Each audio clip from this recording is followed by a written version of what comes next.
guys, ako nga pala si Drazen, gumagawa ng mga video about sa buhay ko, sa araw-araw na ginagawa ko bilang isang may kapansanan sa buhay at makapagbigay na rin ng inspirasyon sa inyo at sa kapwa ko rin na may kapansanan. At kung na-appreciate nyo yung ginagawa ko sa video, don't forget to subscribe, like, and click the notification bell para maging updated ka sa aking mga susunod na video. Thank you and God bless to all.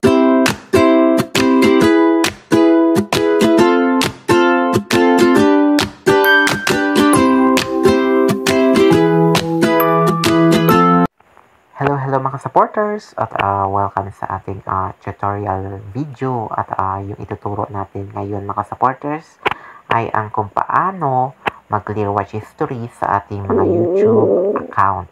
So sa mga kapwa ko dyan na vloggers, mas mahalaga to sa inyo na matutunan nyo kung paano mag-clear watch history sa ating mga YouTube account. Sa mga baguhan pa lang dyan na hindi pa alam kung paano mag-clear watch history sa inyong mga YouTube account, sundan nyo lang yung ating step by step.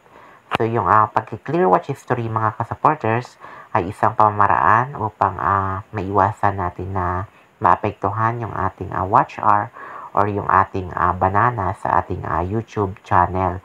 So, ewan ko lang sa mga ibang vloggers kung naka-experience sila na ganito kasi mas maigi na mag-clear watch history tayo sa mga sinusupport natin sa mga lives, sa mga sinusuportahan natin na mga kaibigan natin sa YT. Kasi yung pag-clear watch history mga supporters ay parang pag-refresh na rin sa ating mga YouTube channel para sa bawat sinusupport natin ay kumbaga hindi maepektuhan talaga yung ating mga watch hour or yung ating mga banana sa ating YouTube channel.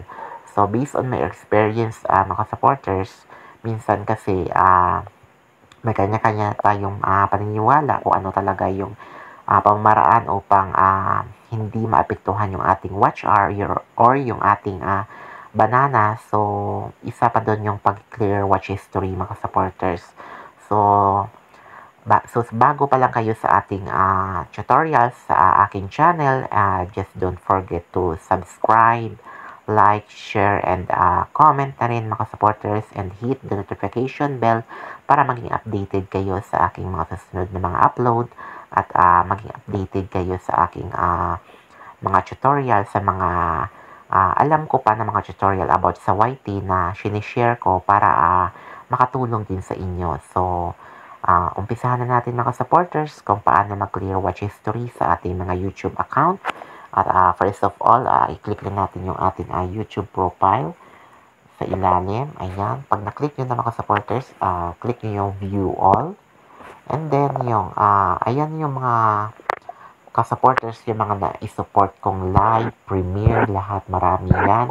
So, gusto ko siyang i-clear watch history para may panibago naman akong support sa mga kaibigan ko na vloggers. At syempre, para mag-refresh na rin tayo sa ating YouTube account. So, paano nga ba mag-clear watch history? So, ito mga supporters. So, i-click nyo lang yung tatlong bilog na nasa itaas, yung maliliit. Ayan, may pangalan dyan na clear all watch history. I-click nyo yan mga supporters. And click nyo again yung clear watch history mga supporters. At ayan. At syempre, i-refresh nyo lang pag nandyan pa. Ayan.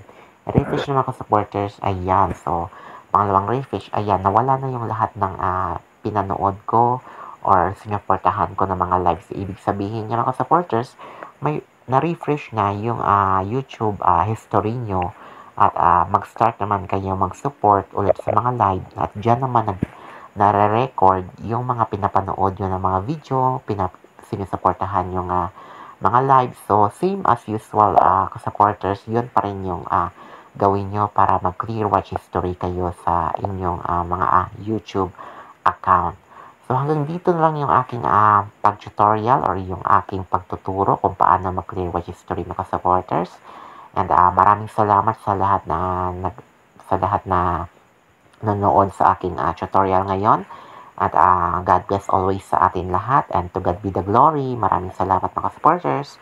See you my next vlog. Bye-bye!